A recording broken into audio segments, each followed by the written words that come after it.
Righty-ho, welcome back. So what have I been up to? So I'm back on the wiring loom, just getting some extra labelling in there so I know where everything goes. But got some power to it. Let me show you what's going down. So we've got some lights, some lighting action. Let me show you. Side lights, headlights, main beam. So they're illuminating nicely. So the flasher relay is ticking away nicely, which is good to see. I've wired up a couple of temporary indicators just to make sure I've got everything sorted. What I'm doing now is just labelling up all these wires so that I know where everything goes. I'm now getting my head into the loom much more. So that's this side. These are going to the clocks. And I'll show you the other side. So we've got loads of other bits and bobs going on here, from the Subaru ECU off to the clocks. Some of them are the tacho, or the rev counter and other stuff like that. This should be in the engine bay, this plug. So I'm going to cut this off and reroute this. Ignition feed. We've got oil warning light, some other bits and bobs in there. Anyway, I won't bore you with that. So what I'm thinking of doing, and I think will be quite exciting, is to cut some holes in here for the Porsche clocks. Get the ignition switch in and some other bits and bobs along here. I'm going to do switches along here rather than it all looks a bit messy like this. So I've decided to kind of just make it look a little bit more streamlined. That's the plan. I haven't got any vents in yet, so they're going to come. I may or may not put a vent in there, and that'll be an original Porsche vent that I've got, which I've lost somewhere. So let's cut some holes in there and get the Porsche clocks in, see how it looks, eh? Really had better double check that I've got all my instruments in the right place. So I'm going to flash up on screen any second how the original Porsche dashboard should look. Obviously, I want to make sure these are really straight, so I'm going to be like measuring twice and cutting once, or possibly measuring 3 times and cutting once. So, yeah, let's get on with that. I've had to buy a set of hole cutters to do the job, and they're not going to be quite the right size, probably a little bit too small. What I also need to allow is these little rubber gaskets that fit in. So the hole has got to be wider than the body of the clock, or the whatever it is, instrument that's going in, to allow room for the rubber. So yeah, bear with me, let's do this together.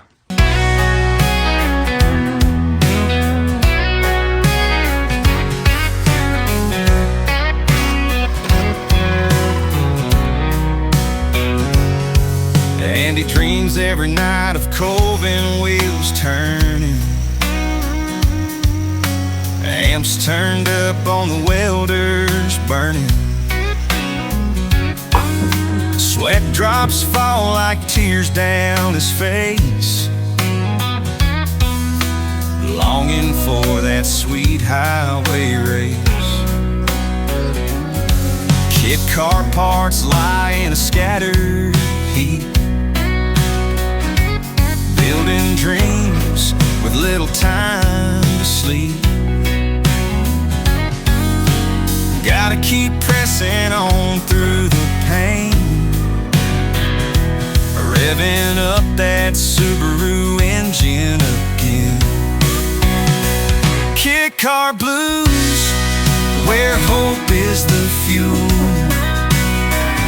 Every wrench turn feels like life's cruel duel. But one day he'll drive past heart's old scars, driving his fake poker past downtown bars. I caught you. That was close, I caught you. And he looks up and asks them why. So there we go. They're all in.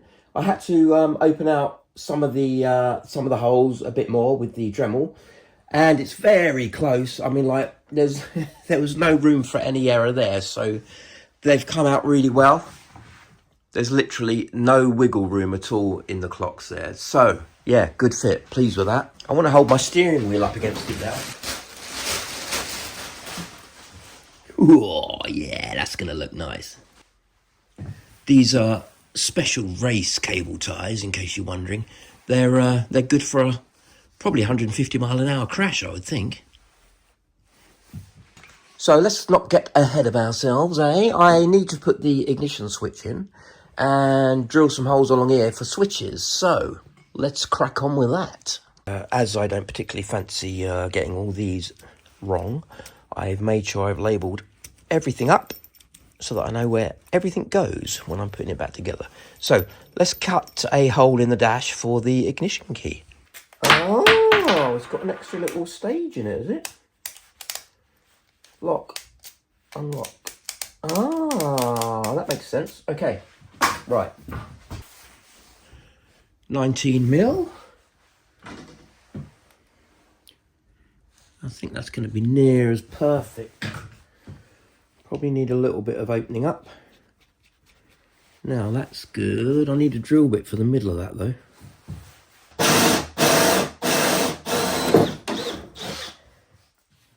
Super.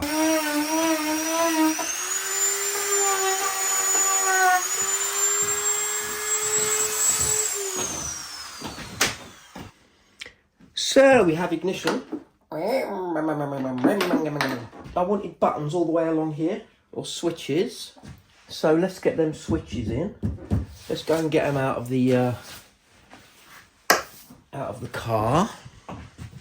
Follow me. Let's go together, shall we? It'll be fun.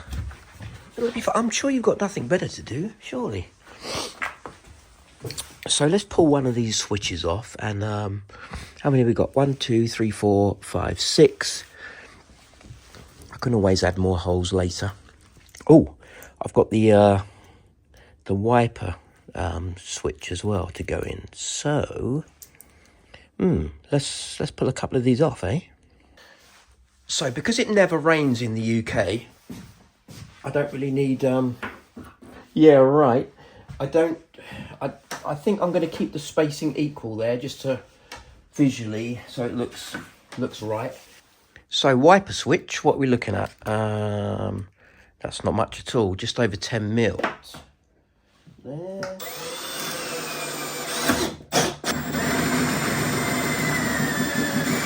I found it. I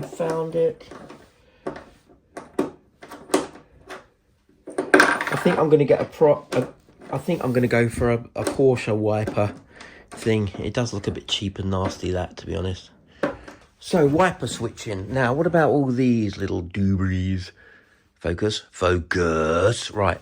So, we've got, how many were these? 6. 6 of these. Maybe space them evenly along there. What do you reckon?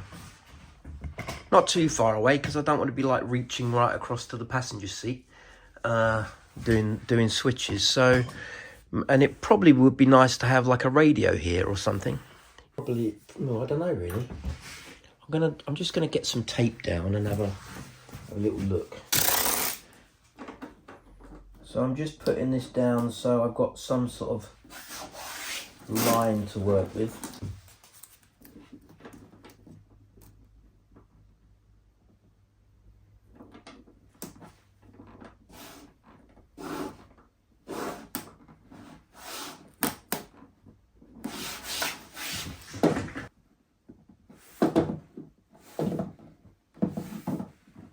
Now, what is the diameter of these little numbers? Let's have a look. These are quite big. What are these, 20? Oh, hold on. Doesn't help when you start with a -5. So let's zero that. And we're looking at 20, 22? Yeah, 22 mil. So, do we have 22? Do we have 22? Well, won't you look at that? A 22. Let's have a look there. 60, 120, 180, 240. How does that look? 60, 120, 180, 240. Double check. 60, 60, 60, 60, 60. not doesn't work, or if I don't like the spacing, it's not like nothing can be done about it later down the line. So let's just drill it, get it done. Determined heart won't ever fold, and in the garage his future's boldly told.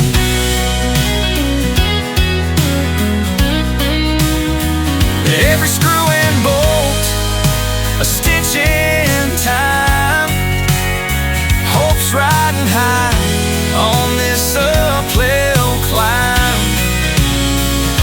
The engine's roar is a distant song.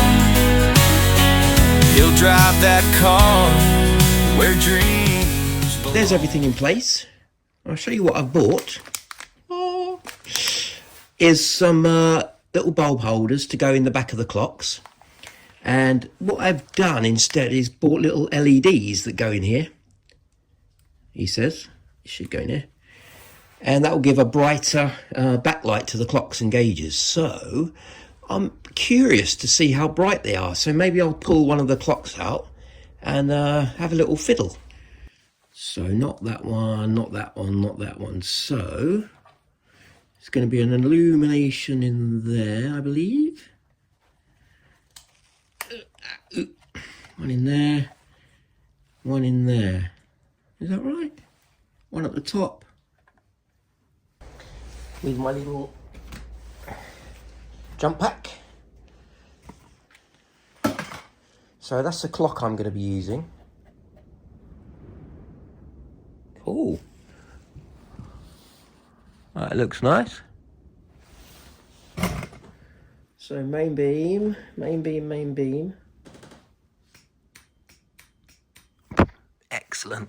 Just kind of work out what I'm doing with the rear lights. Now at the minute I've just got holes, 30mm holes. Anyway, I was scouring online and I found some bulb holders.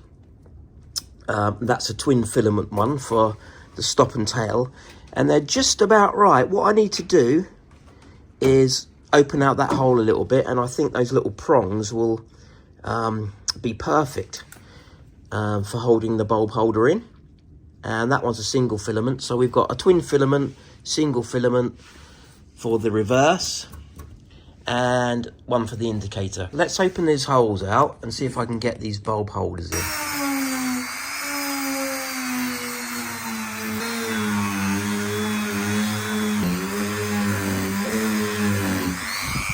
Right, I've opened those holes out. Let's see if these bulb holders fit. So we've got the single filament there for the reverse light, which fits nicely. What have we got here? We've got the twin filament, which is the tail and stop light, which goes in there. And then we need another single filament bulb, which is going to go in there. So there we go.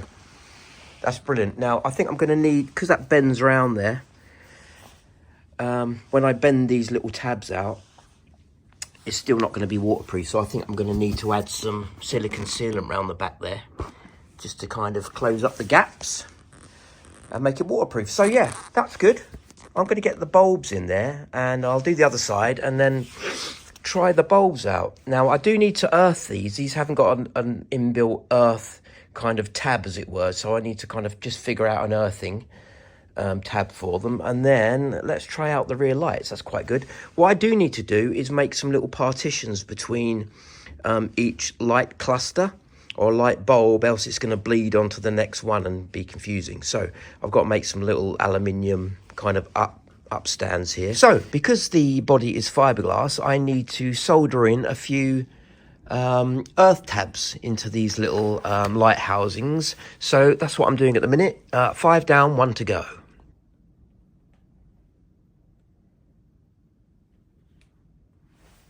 Right, we've got some bulbs in place. Let's see how they look, eh?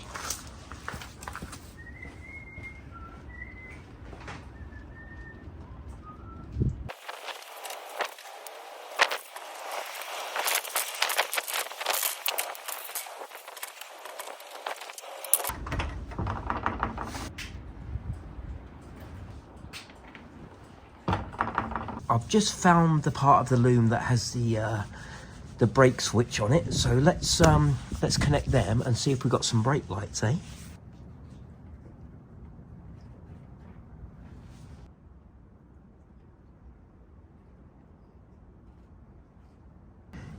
You see what I mean about needing to partition off the different segments? See how the red's bleeding off into the indicator and the reverse. So I think I'll leave this one here for now. Very stormy out here at the minute. Not that that makes any difference to what's going on in my garage, but yeah, we've moved forward with the electrics. Starting to figure all the systems out. So I'll see you on the next episode. And once again, thanks for watching.